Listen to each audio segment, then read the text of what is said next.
everybody, welcome to the channel. If you're new, thank you for subscribing. I owe this channel some love, you guys, and I've been really lacking in doing anything with it. I've just haven't had the ambition. I haven't had the desire to do anything. So I decided, you know what? I'm going to go ahead. I'm going to start making some content. I want to thank people like Lucas Spagnera and Nathan Katz from the Retic Lounge. They really kind of got a fire lit underneath me the other day when I was on their podcast.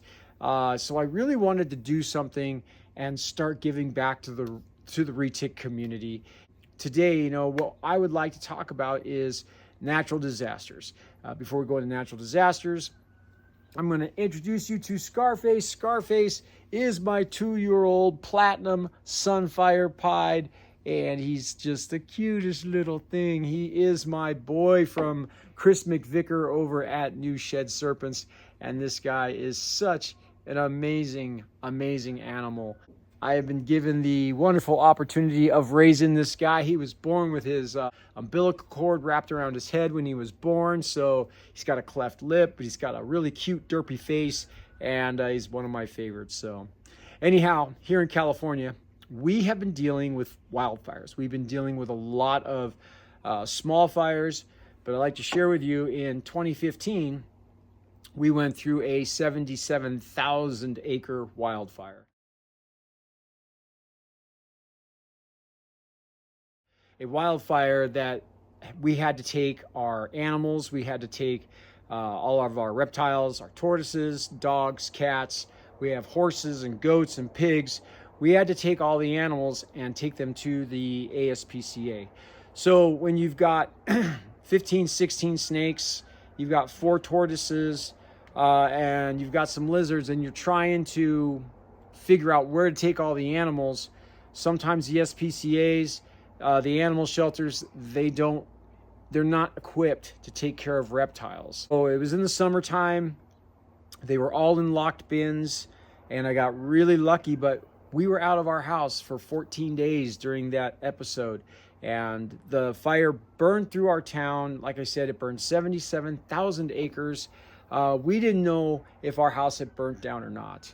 But when I finally got into the area, which was about 5 days later after the fire had gone through, because they shut down all the roads into Mountain Ranch where I live, I had finally gotten up here and our house did not burn down. So one of the things that saved me is that I had a bunch of bins because of a previous incident that had taken place. So I had all these bins ready for the snakes when this took place. It wasn't that I was prepared for a wildfire, but I was prepared to have all the animals in bins anyways. So I think this is something that's really important, especially if you have a large collection, but it really shouldn't matter if you have a large collection or a small collection. If you have any sort of natural disaster take place, it is a difficult thing to be in, because of the fact, for me, I was sitting on my deck here wondering if that fire was going to make it all the way over here. It was all the way 2 cities over. We sat there going, there's just no way that fire is going to make it all the way over here, and it certainly did.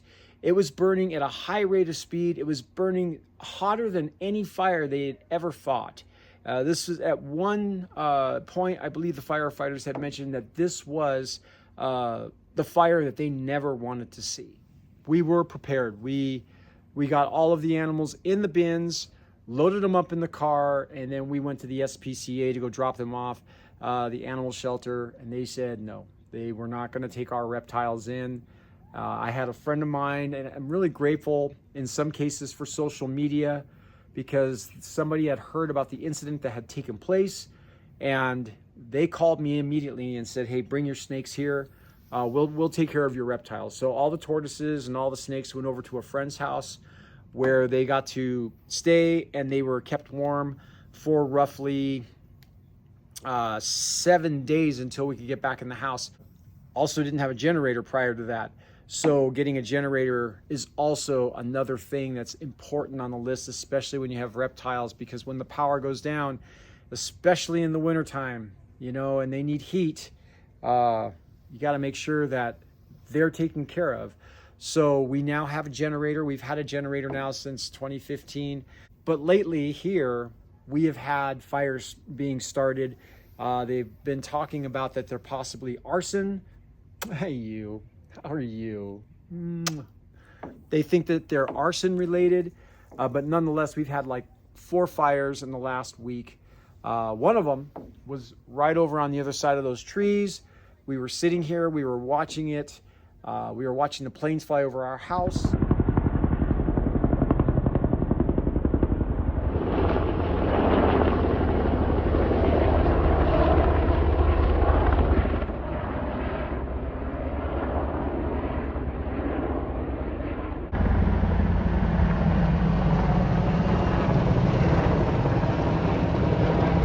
Helicopters were so low, and here again I was thinking to myself, what are we going to do?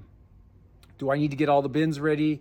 I mean, I was in that same situation I was in back in 2015 where I was looking at that fire over the ridge wondering, is that fire going to come all the way over here? And thankfully CAL FIRE got it out. They were all over it. They stopped that fire to 6 acres, but in the last week or so, we've had fires that have been ranging from 30 acres to 6 acres, and then we had a 700-acre fire a little bit earlier in the season. So, you know, it is definitely something that happens here in California. We used to think that the fire season was in August through September, and now the fire season is taking place as early as January. We've seen it. So here we are. It was in the end of June when we started to see wildfires taking place here in California.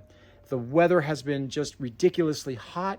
We haven't had weather under 95, except for this week. It's been pretty mild, but our weather's been anywhere between 107 and 95 for the last month, and it's just, you know, with the heat and the humidities, the fires, it's been kind of a scary time for us here. So any sort of natural disaster, wherever you're located, maybe it's a tornado or a hurricane or another type of a natural disaster that can take place where you live, always be prepared, because if it happens and you have to leave, the last thing in the world I want to do is leave behind these beautiful animals because I wasn't prepared to take them anywhere. So bins are a necessity. The next thing that you'd want to do is, if you can't contact your local animal shelter, contact them and ask them, in the event of an emergency, can you bring your reptiles there?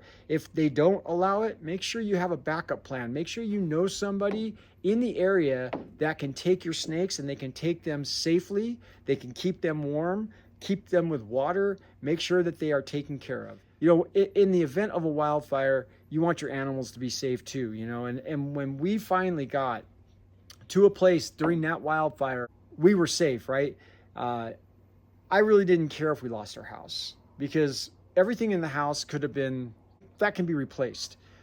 We had the animals were safe, we were safe, and that's the stuff that cannot be replaced, you guys. So make sure you have a plan in action. Make sure you contact people. Make sure that, you know, you have a place to take your reptiles, your animals, in the event of a natural disaster, so that when it takes place, or if it takes place, and I pray that it never takes place, that everybody is safe and comes out of it in one piece.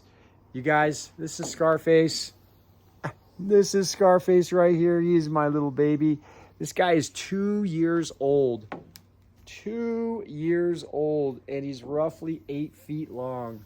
Just one of the most wonderful guys that I have in my collection. You guys, thanks a lot for sticking around. We're going to have more content, so stay tuned, and we'll talk to you next time. Thanks.